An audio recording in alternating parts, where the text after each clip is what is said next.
collectif. Alors collectif dans le sens où on essaie d'avoir une gestion collective d'un groupe de gens. Depuis 11 ans, on travaille en groupe avec quasiment les mêmes personnes, un groupe qui s'est un peu agrandi au fur et à mesure du temps, dans une gestion horizontale, la plus horizontale possible, c'est-à-dire qu'on n'a pas de chef. On est à l'origine 4 archis et 2 paysagistes. On a accueilli depuis un charpentier et un agriculteur urbain et une bénie administratrice qui nous sauve la vie. Et voilà, et nous étions une association pendant 10 ans et on est devenu une SCOP en octobre dernier. Voilà, nos 10 ans. Pour différentes raisons, notamment celle il y avait certaines personnes du collectif qui avaient envie de faire de la maîtrise d'œuvre d'architecture et qu'une association ne peut pas le faire. Il faut être une entreprise pour pouvoir faire de la maîtrise d'œuvre architecturale. Voilà, donc oui, on est dans cette mouvance des collectifs. On organise Superville numéro 3 cette année à Roubaix. Voilà, on est des Lillois, Roubaisiens depuis toujours. Et on s'inscrit dans ce qu'on appelle de l'urbanisme concret, vivant, de l'urbanisme de processus. C'est-à-dire que quand on fait des projets ou qu'on propose des projets, on écrit plus une méthode plus qu'un résultat fini et on est dans un espèce de processus vivant qui fait qu'on ne connaît pas forcément le résultat de tout ce qu'on commence, enfin de ce qu'on fait quand on commence à le faire. Donc je sais pas, certains, en effet j'entendais tout à l'heure que les collectifs ne faisaient pas d'architecture, alors tout ça ne construisait pas et que voilà, donc ça m'a un peu titillé parce que je me dis que il y a avoir une vision un peu restrictive de l'architecture, qu'on sait que l'architecture c'est seulement construire. Et que construire un territoire, construire la ville, c'est bien plus que quelque chose de matériel. Et donc voilà, en tout cas c'est ce en quoi on croit et c'est ce sur quoi on travaille depuis un petit moment, avec une espèce de système de valeurs qu'on partage entre tous et qui se décline dans des tas de projets assez différents. Qui vont, comme j'en parlais tout à l'heure avec une personne qui est là, de projets plus de paysages, d'architecture, mais aussi des scénographies, des projets qui sont plus artistiques, etc. Et dans lesquels, en effet, l'éphémère a une place assez importante, mais en prenant vraiment l'éphémère de différentes formes. Ça peut être sous forme de spectacle de rue. On a beaucoup d'échanges avec les arts de la rue de manière générale dans notre pratique, qui peut être sous forme d'installation, d'une fresque, d'une construction ou simplement d'une présence dans la ville. Mais chacune de ces formes d'intervention éphémère n'a de sens qu'au sein d'un processus de travail. C'est-à-dire que l'éphémère n'est pas là en soi, elle n'est pas une fin en soi, mais bien comme étant partie d'un processus plus global de travail et de réflexion qui se veut le plus intégrant. Donc voilà, c'est quand même ça qui nous anime aussi depuis le départ, c'est d'essayer de réfléchir l'aménagement, la ville et en particulier l'espace public avec les gens qui le pratiquent, avec aussi les décideurs, et d'essayer d'avoir une démarche la plus inclusive possible et de partager cette réflexion sur la ville avec le plus grand nombre de personnes. J'y reviendrai. Donc voilà, on défend une pratique polymorphe du métier d'architecte, de paysagiste, du métier de l'aménagement et ouverte sur, sur plein de champs différents. C'est-à-dire qu'on aime vraiment travailler avec plein de gens différents, que ce soit des graphistes, des travailleurs sociaux, des artistes de rue, etc. Et que en fait, c'est ça qui enrichit aussi notre pratique. Nos territoires d'intervention, c'est essentiellement, on peut dire majoritairement quand même le nord de la France, pas tant à Lille, mais beaucoup à Roubaix et dans le bassin minier, qui sont des territoires, qui est un territoire qui a des enjeux et une histoire des enjeux sociaux très forts, et, enfin, sociaux notamment, mais aussi urbains. C'est un territoire qui est très très urbain, mais qui, eh bien, où la pression foncière est une utopie, enfin, où on est vraiment dans voilà, des territoires qui ont des grandes difficultés et pas toujours beaucoup d'attractivité. Je dis ça parce que ces derniers temps, il y a beaucoup d'articles qui ont été publiés sur l'urbanisme temporaire et qui sont notamment sur ce recensement de tous les projets d'urbanisme temporaire sur la région parisienne et voilà, et avec une critique qui en est faite, qui est assez justifiée hein, d'ailleurs, sur l'urbanisme temporaire comme outil de gentrification, etc. Et je trouve que c'est très intéressant, mais que c'est aussi une vision très partielle de ce travail d'urbanisme temporaire, parce que voilà, la pression foncière est loin d'être là dans tous les territoires où il y a des projets temporaires, et que le cas parisien est très, très spécifique. En tout cas, là où on travaille, c'est rarement le cas. Voilà, on travaille aussi, par contre, on travaille aussi sur la petite ceinture à Paris, on travaille, voilà, on va se promener de temps en temps, enfin, régulièrement dans d'autres régions, et c'est super. J'ai oublié de dire ce que ça voulait dire ça profite, je ne sais pas si ça vous intéresse. Voilà, ça profite, les sapro ça veut dire pourri, et les phytes, plantes, donc les saprofites, c'est les organismes qui se développent à partir de la matière en décomposition. Ouais. Voilà. C'est un mouche à coin que... Non, il y a plein de chercheurs ici, vous savez sûrement ce que c'est. Voilà. Ensuite, eh ben oui, l'éphémère. Alors l'éphémère, moi ce que ça m'évoque, c'est que nous, dans notre pratique, ça nous permet de répondre à plusieurs besoins et envies par rapport aux territoires dans lesquels on travaille, mais que j'ai eu pour cette fois envie d'appeler des urgences. Parce que je trouve que dans notre contexte sociétal, dans des inégalités, comment on traite les migrants, comment on traite plein de choses qui me choquent, voilà. Je me dis qu'il y a plein d'urgences dans la vie, dans la ville, et que l'éphémère nous aide à répondre à certaines de ces urgences, notamment l'urgence de rêver, et que il y a des tas de territoires dans lesquels on travaille qui sont des territoires qui ont une image hyper négative d'eux-mêmes, où les gens ont besoin de rêver, en fait, de se projeter dans quelque chose d'onirique. Et ce truc-là passe pas seulement individuellement, mais aussi collectivement. Cette idée de créer des instants et du récit collectif, parce que c'est aussi autour de ça que la ville se construit. C'est-à-dire que la ville, comme je le disais avant, c'est pas seulement construire des espaces publics, c'est aussi construire des temps collectifs. C'est l'espace public. Pour moi, c'est ça, quoi. C'est un support de rencontre entre des gens, et que aujourd'hui, c'est pas souvent ce qui se passe, et qu'il y a besoin de renouer avec ça, avec des expériences collectives de l'espace public. Voilà, donc cette image, c'est une image de Hénin-Beaumont, tristement célèbre petite ville du Nord-Pas-de-Calais, où on a fait un travail sur le long terme, pendant 3 ans, sur justement une réflexion avec les habitants sur l'espace public. Et puis voilà, une année, on a construit, c'est né de tas de rencontres avec les gens du quartier en question.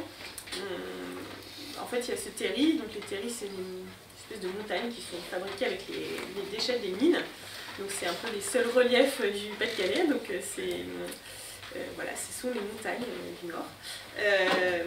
Et donc ce terri voilà, on s'est rendu compte que c'était le cœur du quartier, de ce quartier qui est une cité minière, très belle d'ailleurs, et que voilà, il y avait une réflexion à porter sur cette centralité de quartier. Il y a un élu qui avait envie d'enlever le terri pour pouvoir construire un nouveau quartier. Alors, sachant que ça représente des millions de mètres cubes de gravats, et voilà. Mais en tout cas, on s'est dit que peut-être s'il y avait d'autres choses à faire sur cet espace-là. Et que la première chose à faire, c'était voilà, d'y construire des objets étranges qui allaient pouvoir y attirer les gens et organiser un temps collectif sur cet espace-là. Moi, je vais pas, enfin, voilà, je pense que j'ai pas le temps de vous raconter l'ensemble du projet. En tout cas, c'était un temps qui s'est déroulé avec le collectif ETC qui était là aussi, avec nous, qu'on avait invité à venir camper sur cet espace pendant une semaine, et où on a construit des choses avec les habitants. Et voilà, on construit des constructions et un toboggan qui dévalait la pente du Terry notamment. Mais aussi voilà, ces dômes géodésiques qui étaient un peu des objets étranges qui venaient voilà, appeler les gens et les attirer. Et puis aussi on a fait un film avec des gens, enfin il y a des tas de choses qui se sont passées et qui sont aujourd'hui encore dans l'histoire du quartier. Quoi. Ce film qui est voilà, le collectif qui a été fait, tous les parents me disaient « Ah, les enfants ils veulent le regarder tous les jours ». Enfin, c'était assez marrant. Donc c'était quand même ça aussi le départ, c'était de se dire mais ce quartier, parce que les gens n'arrêtaient pas de nous raconter qu'en fait, quand ils nous racontaient c'était mieux avant, parce que dans les quartiers miniers c'est le truc classique en fait, peut-être que c'est partout pareil, j'en sais rien, mais en tout cas il y a une espèce de nostalgie ambiante de l'époque de la mine, voilà, où il y avait en effet, je pense, voilà, c'était une période où il y avait plus de rencontres, plus de liens entre les gens, et que les gens nous parlaient tout le temps des fêtes qui avaient lieu dans le quartier, etc. Et qu'en fait, c'était ça aussi qui me manquait dans le quartier, c'était de vivre des choses, de se construire une histoire commune qui créait du lien entre les gens. Voilà, ça a un peu marché. Voilà, la deuxième urgence qu'on a notée, que je note, c'est celle de donner ou redonner une valeur collective à l'espace public, on en a déjà parlé, de vivre l'espace public ensemble, et donc de créer des moments qui permettaient de vivre et de vivre des choses. Donc ça c'est à Roubaix, c'était un festival aussi, ça s'appelait l'unité mobile de loisirs urbains. C'était en plein d'endroits qui étaient une scène slam, parcours, et puis des piscines pour les enfants, etc. Donc, voilà, qui était certes très très éphémère, mais qui aussi créait un récit dans le quartier. Ah oui, ça.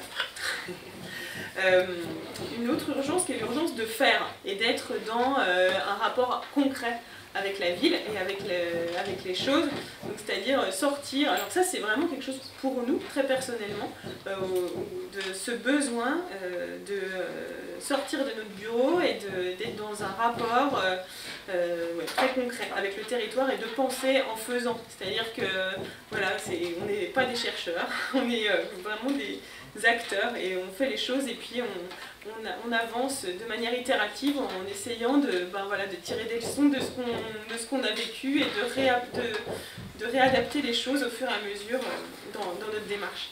Donc ça c'est vraiment un truc qui est central aussi dans notre activité.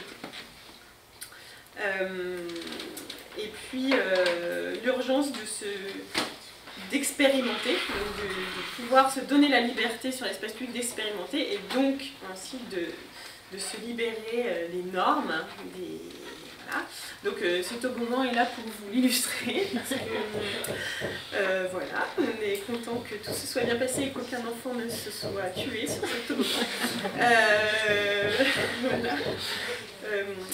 Mais en tout cas, oui, l'éphémère, il a ce pouvoir-là, il donne cette possibilité de s'affranchir à un moment, ne serait-ce que pour un court instant, des normes et des choses qui un peu nous écrasent et qui nous enferment en permanence et qui enferment aussi la créativité, les esprits de tout le monde. Enfin, je veux dire, c'est pas seulement une question d'archi ou d'aménageur, c'est pour tout le monde et tous les gens dans la société on est tous tellement contraints.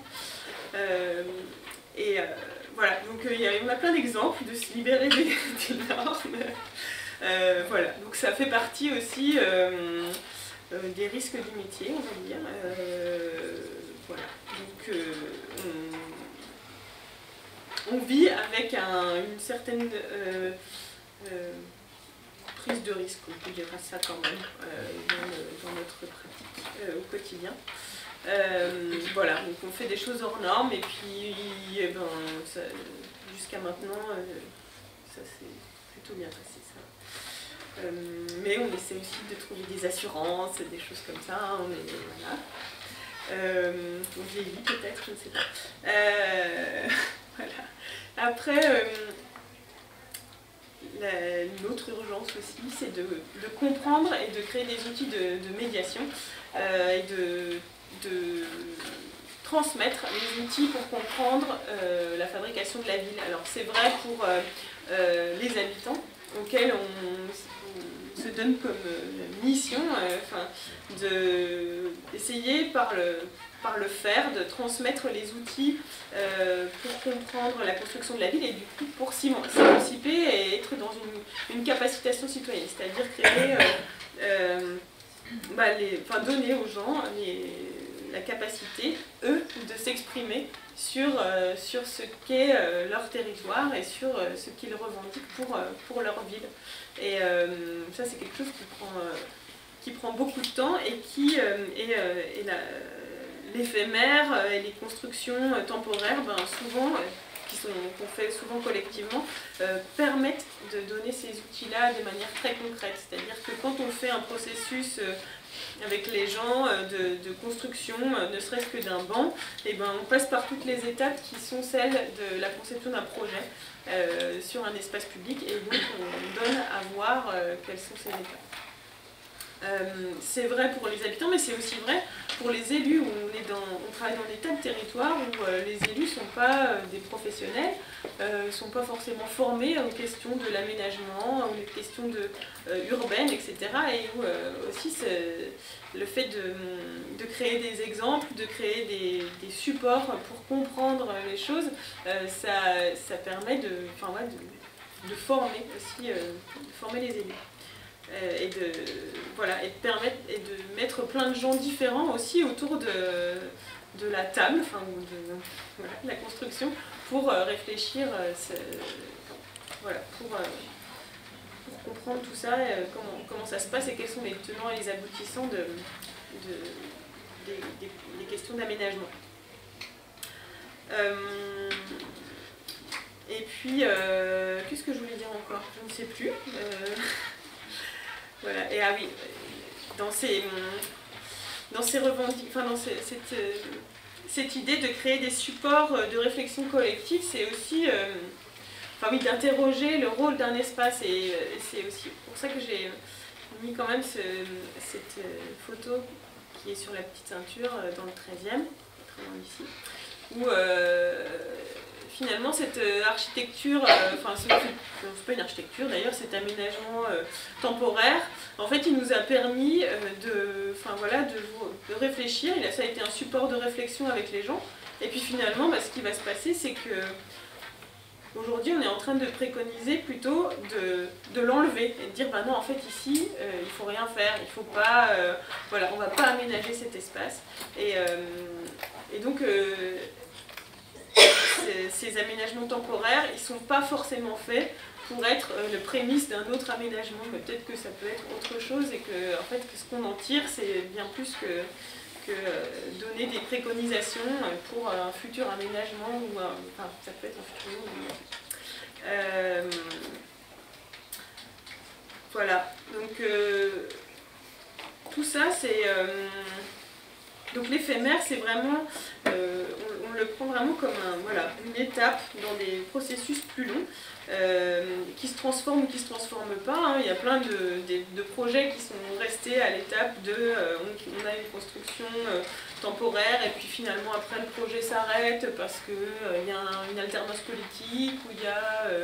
je sais pas, il y a des gens du voyage qui viennent squatter le terrain sur lequel on est, etc. Donc tout ça, c'est loin de se transformer en autre chose à chaque fois, mais quand même, il y a des expériences sur lesquelles ce que nous on a fait, ça permet d'influencer et de donner, de faire bifurquer des projets sous l'impulsion de groupes d'habitants. et d'expérimentation collective, voilà, aussi avec des élus.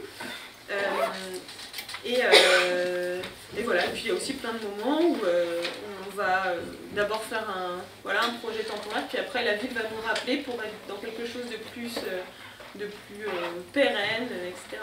Donc c'est sûr que c'est des chemins qui sont un peu sinueux et qui sont...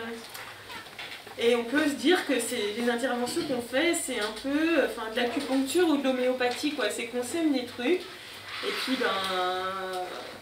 on ne sait pas ce qui va en sortir, quoi. Et c'est qu'on sème des choses dans les esprits des gens aussi, et c'est assez dur d'en quantifier l'efficacité, la qualité. Enfin, c'est que avoir une évaluation de notre travail, c'est quelque chose d'extrêmement complexe. Quand on a à faire cet exercice, parce qu'on travaille avec des demandes de subventions, etc. On a l'habitude tout le monde a l'habitude de critères d'évaluation qui sont quantitatifs, et en fait nous on est uniquement dans du qualitatif et dans de l'infusion de cerveau, et que du coup c'est quand même un peu parfois compliqué de valoriser notre travail, mais en tout cas c'est vraiment ça qu'on essaie de faire, c'est d'infuser les choses, et on est pas mal influencé par l'éthique de la permaculture, et dans la permaculture il y a cette idée de voir grand mais d'agir petit, et de se dire on commence petit et puis les choses elles avancent à leur rythme, et aussi avec le rythme mais avec des effets de boule de neige, etc. Donc, voilà. Donc on est dans une pratique qui est dans un mouvement perpétuel, et dans laquelle l'éphémère, ça apparaît aussi comme une sorte de prise de liberté, un souffle dans notre métier, et que aujourd'hui, je ne sais pas comment le dire autrement, quand même de bonheur à pouvoir prendre un peu de liberté dans notre pratique de notre métier d'architecte ou de paysagiste. Moi je suis architecte, mais voilà, c'est la même chose pour les autres.